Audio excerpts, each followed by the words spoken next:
Welcome back to another technical deep dive here in the debug zone. Today we're tackling a big question and breaking it down with insights from other users. Hopefully this clears up some misconceptions and helps you get the answer you need.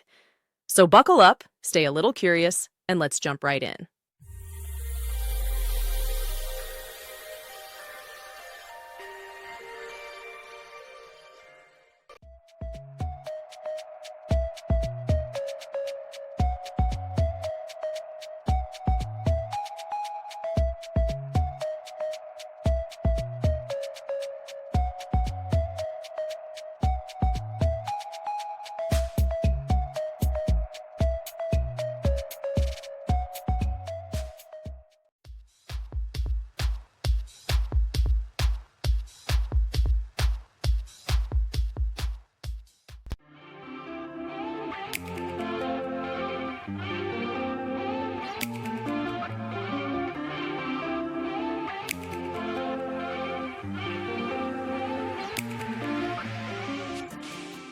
And that's a wrap.